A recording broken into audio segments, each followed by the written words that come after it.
Bonjour, en ce beau dimanche ensoleillé, après tant de jours de pluie, nous nous trouvons sur la colline de Ginsac, ou plutôt sur le piton rocheux de Ginsac, dans ce grand bourg.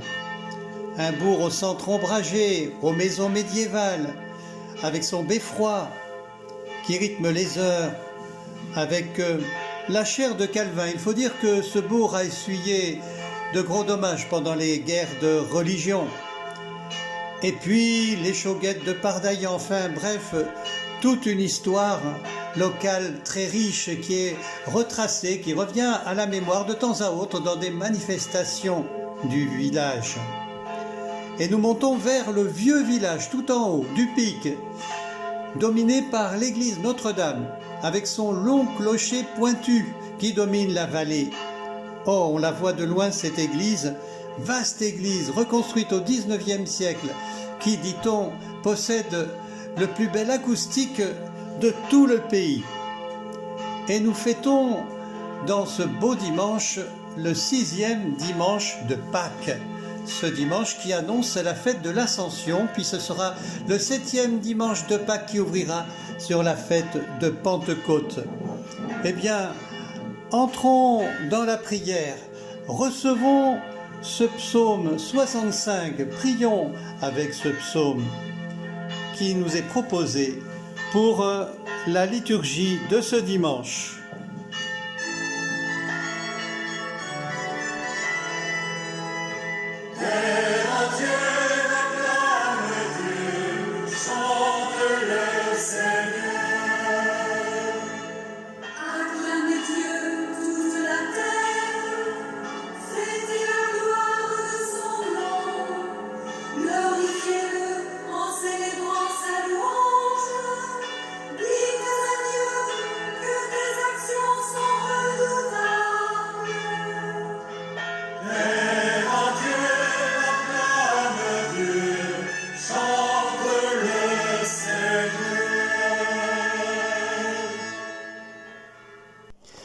Lecture de l'Évangile de Jésus-Christ selon saint Jean au chapitre 14e. En ce temps-là, Jésus disait à ses disciples : « Si vous m'aimez, vous garderez mes commandements. Moi, je prierai le Père et il vous donnera un autre défenseur qui sera pour toujours avec vous, l'Esprit de vérité, lui que le monde ne peut recevoir, car il ne le voit pas et ne le connaît pas.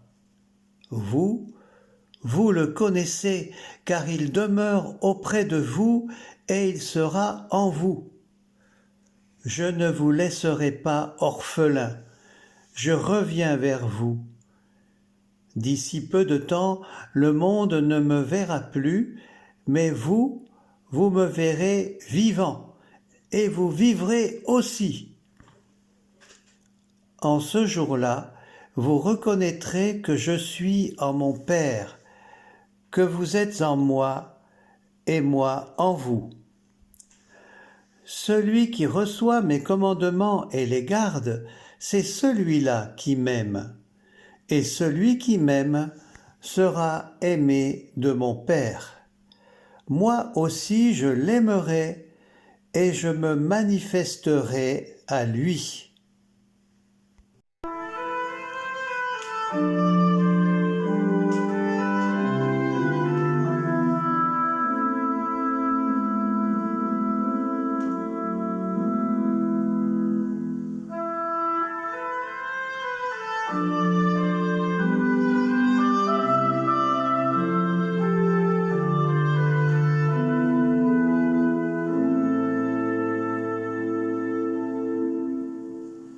La voie est ouverte, alléluia.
La voie est ouverte, alléluia.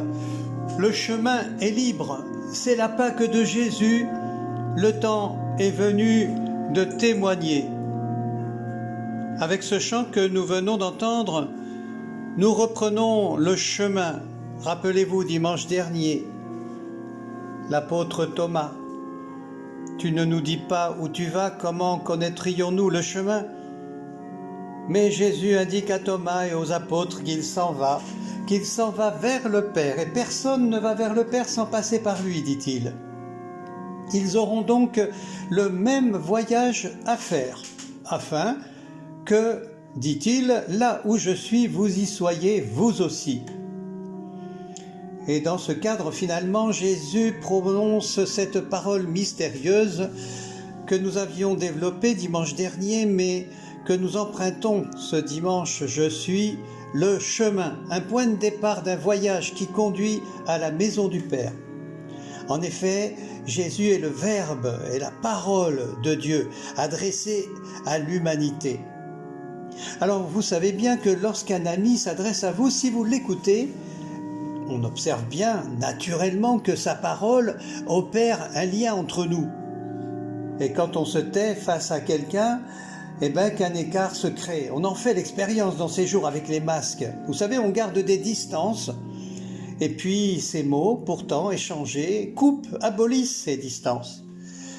Les propos que nous adressons sont toujours dans un espace humain à l'intérieur duquel nous habitons et nous cohabitons, comme dans une maison les uns avec les autres. Jésus le dit, il y a plusieurs demeures dans la maison de mon Père. Encore faut-il sortir du silence, de la surdité aussi, finalement. Ne faire que se voir, on dirait que ça rend sourd en ce moment, quelquefois. Jésus s'efforce de révéler aux apôtres qu'entre lui et le Père, il n'y a pas de distance. Puisqu'il est la parole envoyée par Dieu, c'est le chemin qui unit. Jésus nous unit sur son chemin. Comment pourrions-nous savoir le chemin? Alors redemande Thomas, insistant, et nous aussi avec lui. Eh bien, à l'invitation de Jésus, ouvrons nos yeux. Au réflexe de Philippe aussi, montre-nous le Père. Regardons Jésus de l'Évangile. Écoutons la parole qu'il est. Entrons avec lui dans le dialogue entre le Père et l'humain. Alors on verra s'abolir des distances entre le Père et l'humanité. Nous sommes dans un espace humain.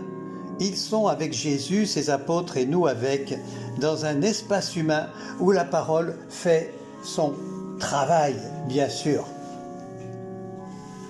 Au fait, quand est rédigé l'Évangile selon saint Jean, Jésus est mort depuis à peu près 60 ans déjà. Alors les témoins qui disent l'avoir vu ressusciter sont morts aussi, ou pas loin. Jésus est mort, ça c'est sûr. Il est ressuscité, mais il n'est plus là, il n'est pas présent, et c'est une rude expérience qui pousse la communauté à réfléchir, à méditer, à discuter lors de ces réunions, lors de ces partages du pain et du vin, où se partage aussi la parole et la vie de tous. On est proches les uns des autres à cette époque, même si dans la communauté de gens il y a des dissensions. Et nous savons l'expérience cruelle de cette absence de Jésus, de l'absence tout court d'ailleurs. L'absence de ceux et celles qui sont morts, par exemple dans nos familles, parmi nos proches. L'absence de ceux et celles qui sont absents de nos vies par des barrières que nous construisons, des mésententes, des brouilles. Et puis ce que la vie vient apporter comme séparation. Absence qui vient de l'impression de vide quelquefois, d'inutilité. Et finalement, ce petit passage du discours de Jésus, par saint Jean, il a été composé à la lumière de Pâques, de la résurrection, qui se vit déjà. C'est une réponse à la grande question que se sont posées les premiers chrétiens, mais que nous nous posons aussi. C'est comme si nous étions toujours au début, et peut-être que pendant ce confinement, on s'est posé ces questions davantage devant l'état du monde. Et si on s'était trompé lorsqu'on le suit sur le chemin? Si tout ça n'avait pas de sens? Si ça n'était, comme disaient les apôtres, à commencer par Pierre dans l'Évangile, que des racontards de femmes qui reviennent du tombeau, qui ont vu quoi, Dieu sait quoi. Comment Jésus qui est mort et qu'on dit ressuscité, peut-il être présent, agissant encore aujourd'hui? Les disciples, en effet, croiront à la suite de Jésus, nous l'avons vu dimanche dernier aussi.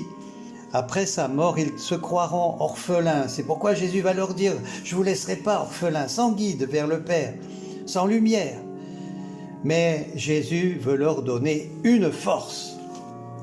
Il leur donne l'esprit de Pentecôte déjà, l'esprit de vérité, dit-il dans l'Évangile. D'ailleurs, il est le chemin qui mène à la vérité et à la vie, cette fameuse vérité qui, je vous le soulignais d'autres dimanches au chapitre 8 de Jean, rend libre lorsque nous sommes disciples du Christ, que nous vivons dans sa parole. Cette parole nous rend libres. Alors cet évangile d'aujourd'hui, je viens de vous le dire, nous parle de l'esprit de vérité. Mais qu'est-ce que donc cet esprit de vérité? On peut traduire différemment aussi. Ce défenseur que Jésus donne, cet esprit de vérité, il s'appelle aussi le paraclet. Ah, vous avez entendu ce mot quelquefois. Le défenseur, le paraclet. C'est qu'au temps de Jésus, la foi était transmise par la famille. Alors, j'ai vérifié un peu tout ça, bien sûr, avant de vous le dire. Alors, le père de famille était le dépositeur de la loi, de la Torah, de la règle de vie divine, rédigée en hébreu et transmise de génération en génération. Et donc, à la synagogue, il fallait traduire la Torah dans le langage courant, qui était l'araméen. Et on appelait ce traducteur le parakléta. Un mot qui est dérivé d'un verbe grec qui signifie appeler quelqu'un auprès de soi. Celui qu'on appelle près de soi est un conseiller, un avocat ou un interprète. Et dans nos évangiles, il y a donc plusieurs variantes pour traduire ce paraclet. Vous savez, on rencontre l'esprit qui est avocat, ou l'esprit qui est conseiller, ou l'esprit défenseur, comme c'est le cas aujourd'hui dans la bouche de Jésus, bref, le paraclet.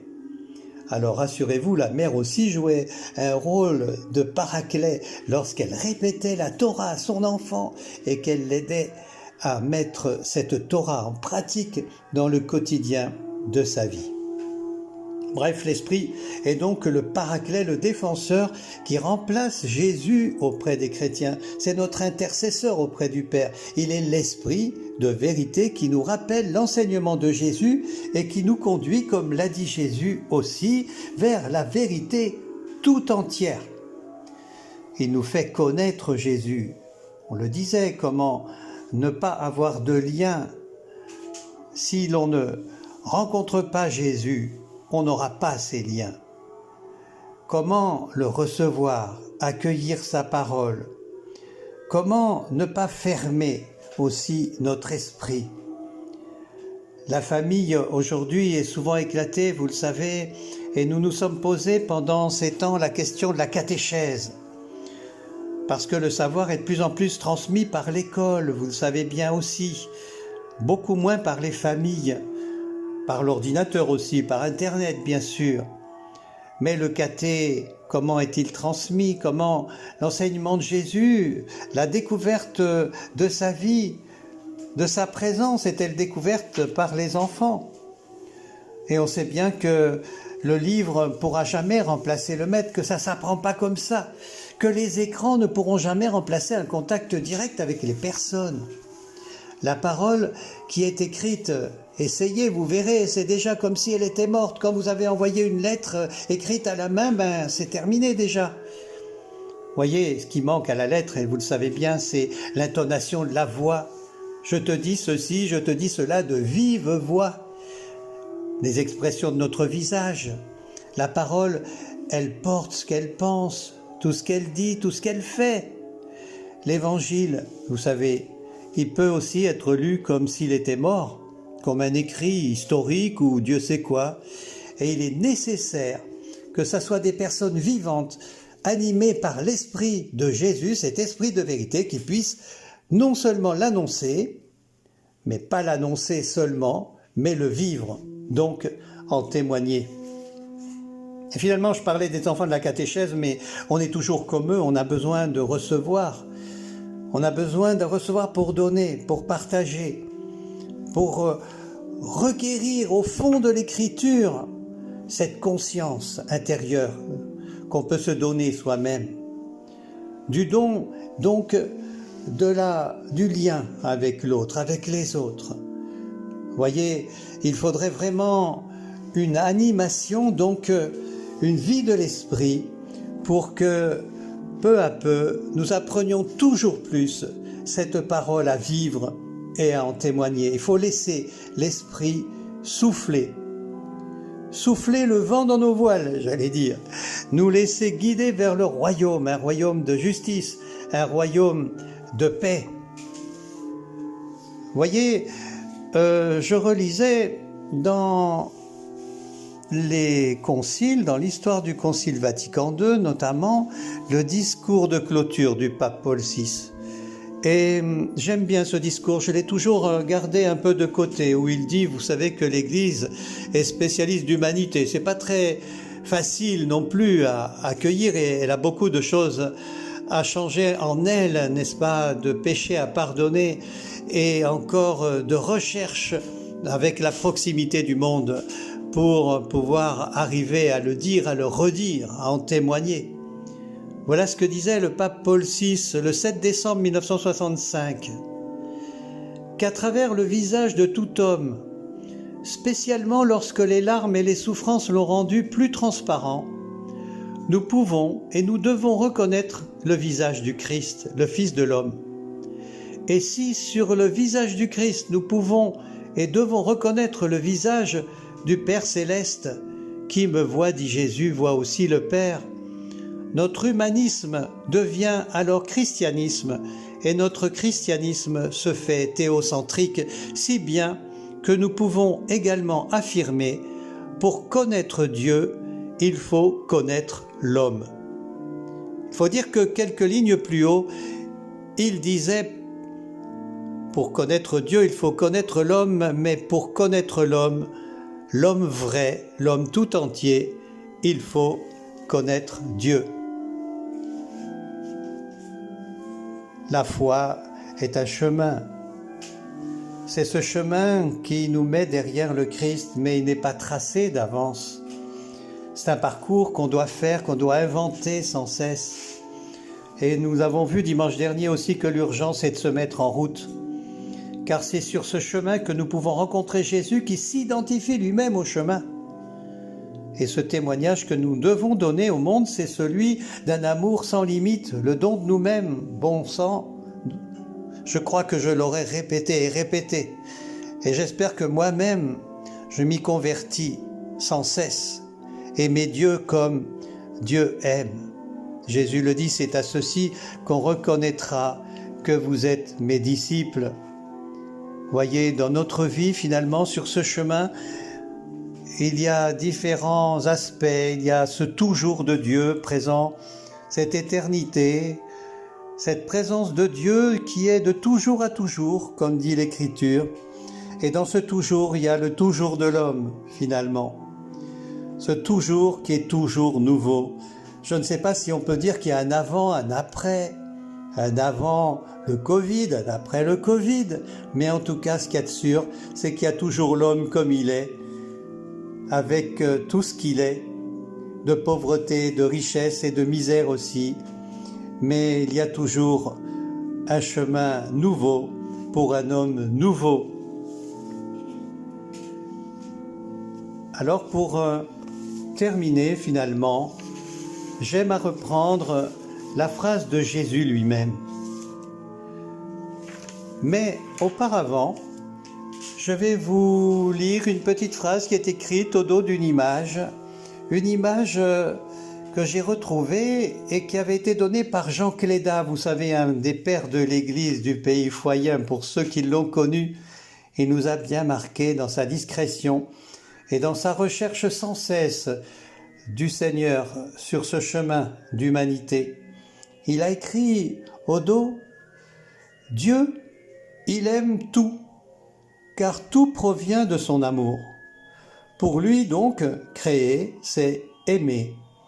Être créé pour nous, c'est être aimé.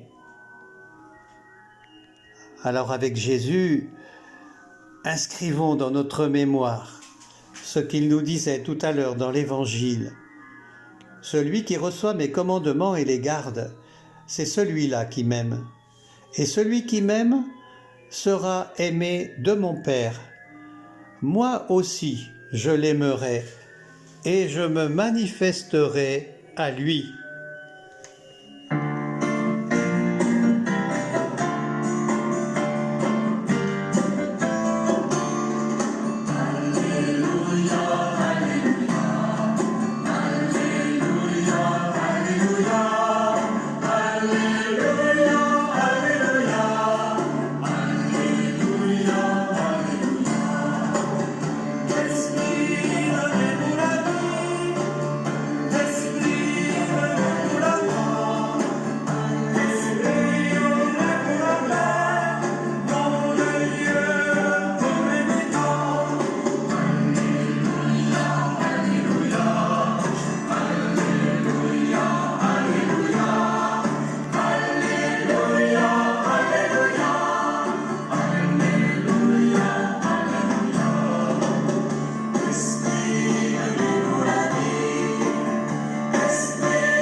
Frères et sœurs, je vous disais tout à l'heure que ce 6e dimanche ouvrait à la fête de l'Ascension. Alors nous allons descendre depuis la colline de Ginsac pour recevoir le message de l'Ascension pour la méditation. Mais pour cela, il nous faut remonter sur une colline, la colline de l'Ascension. Donc nous traversons, après avoir longé un peu la Durèze, la Dordogne, pour monter non loin de là où nous étions dimanche dernier, mais à 116 mètres cette fois, sur la colline, le petit village de Montazeau. Montazeau, c'est un nom mystérieux, n'est-ce pas? Mais en tout cas, on garantit que c'est là où chantent les oiseaux. Il y a une église bien ancienne, l'église Saint-Martin, qui nous accueille. Et cette église, la voici.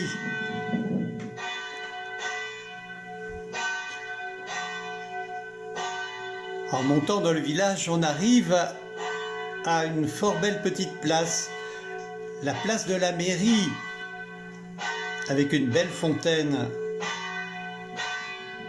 abondante en eau après ces jours de pluie, et un beau monument aux morts, mais surmonté d'un Christ vivant, ressuscité.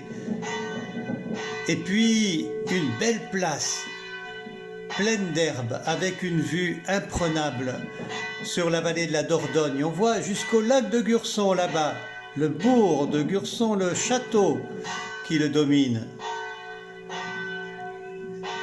C'est un panorama calme, tranquille, qui ouvre un lieu propice pour méditer sur l'ascension du Seigneur. Partageons donc le psaume de cette fête de l'Ascension comme prière avant d'attendre de recevoir la méditation du Père Joseph. Dieu monte par les acclamations, le Seigneur aux éclats des vents.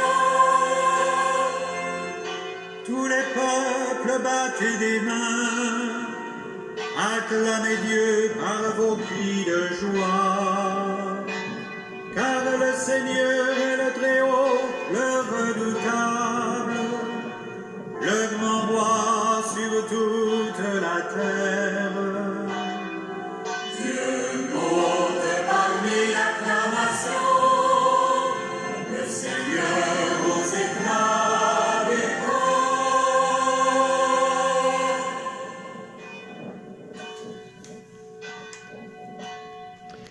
Puisque Hugues nous a entraînés sur les hauteurs de Montazo, profitons-en.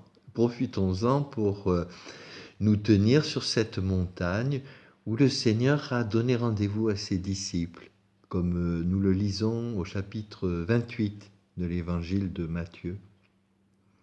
Dans le livre des Actes des Apôtres, l'Ascension, elle, se passe au cours d'un repas. Jésus s'était offert à la rencontre pendant 40 jours, et pendant 40 jours, il a parlé à ses disciples du royaume de Dieu. Et au cours de ce dernier repas, Jésus, fidèle à ses propos de table, avant de se séparer à nouveau de ses disciples, leur parle de la promesse du Père, la promesse qui doit s'accomplir, la promesse qu'ils ont entendue de la bouche même du Christ, leur assurant que c'est dans l'Esprit Saint qu'ils seront baptisés. Les apôtres, eux, restent dans leur schéma, leur logique, leur petite vision pragmatique et certainement intéressée. C'est quand que tu rétablis le royaume ? Voilà les questions que posent les apôtres. C'est quand que tu réalises notre rêve, nos aspirations. C'est quand que tu nous fais un truc là qui va marcher et pour longtemps. Jésus leur parle du royaume de Dieu, de la promesse du Père, de l'Esprit Saint, et voilà les questions qu'il pose. Entre la parole du Christ, la parole qu'est le Christ, et les questions des disciples, il y a un décalage qui, à mon avis, n'a pas encore été aboli. Et oui, les apôtres ne reçoivent ni place, ni siège, ni programme. Vous allez recevoir une force qui vient d'en haut, quand l'Esprit Saint viendra sur vous. Nous ne tirerons pas notre force de nos compétences, ni de nos entraînements, même spirituels, ni de nos stratégies, même missionnaires. Cette force, elle vient d'en haut. Elle descend vers nous, sur nous, en nous, et nous la recevons, puisqu'elle est en nous. Et nous la recevons dans le souffle même du Christ. Si Jésus est enlevé, c'est peut-être à notre désir de le prendre et de le garder pour ne pas le perdre. Si Jésus est enlevé, il est élevé. Élevé jusqu'à disparaître à notre regard, peut-être pour nous éviter de faire des fixations sur lui, tout simplement. Acceptons-nous cette perte, la troisième quand même, avec le vendredi saint et le matin de Pâques. Et les deux hommes vêtus de blanc nous ramènent à cette juste relation avec le Christ. Nous pouvons rester attachés à ce qui s'en va, sans regarder ce qui vient. C'est pour ça que ces deux hommes vêtus de blanc ont besoin de nous dire: il viendra de la même manière que vous l'avez vu s'en aller. Nous pouvons rester attachés à ce qui tombe, sans jamais faire attention à ce qui se lève. Comme dit Maurice Bellay, ce qui nous reste, c'est ce qui vient. Et dans l'évangile de Matthieu, quand les disciples voient Jésus, ils se prosternent, mais certains ont des doutes. C'est vrai qu'il faut du temps pour se situer d'une manière nouvelle dans la relation. C'est vrai qu'il nous faut du temps pour accepter que l'Église s'est souvent approprié un pouvoir sur la terre qui ne lui appartient pas, alors que Jésus dit en partant « Tout pouvoir m'a été donné ». C'est vrai qu'il nous faut du temps pour y aller quand Jésus nous dit « Allez, allez de toutes les nations, faites des disciples ». Pas des adeptes, des disciples. Et si nous sommes envoyés dans ce monde, ce n'est pas pour gouverner le monde, mais pour que le monde soit ouvert à ce qui est donné et reçu d'un autre que lui. C'est vrai aussi qu'il nous faut du temps pour baptiser au nom du Père et du Fils et du Saint-Esprit, et pas simplement au nom d'une appartenance à une Église. Baptiser les nations dans un autre nom que le leur, mais aussi dans un autre nom que le nôtre. Un nom qui n'est pas celui que les hommes se donnent ou que les hommes se font, comme à Babel. Au nom du Père, qui est le nom du don. Au nom du Fils, qui est le nom de la réception du don et du don en retour.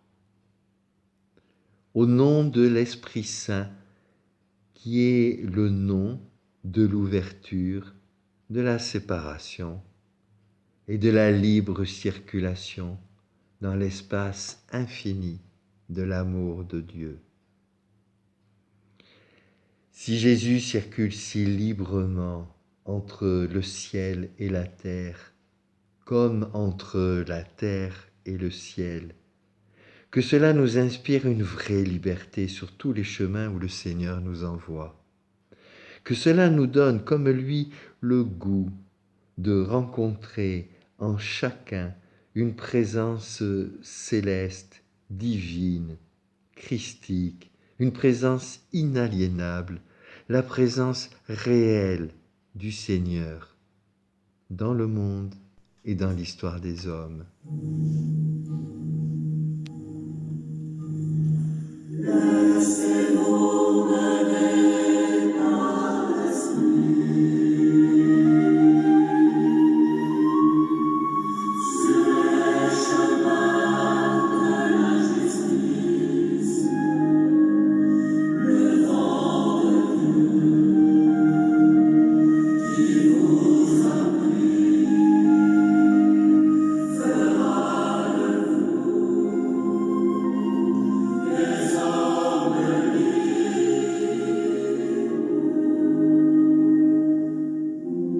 Brisez le fer des vieilles lois sur les chemins de l'esclavage.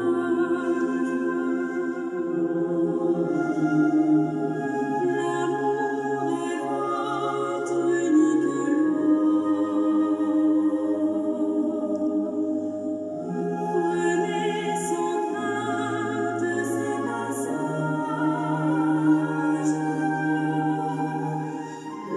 Laissez-vous mener par l'Esprit sur les chemins de la justice, le vent de Dieu qui vous a pris fera de vous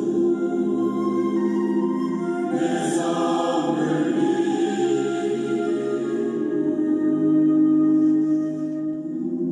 L'Esprit se joint à votre esprit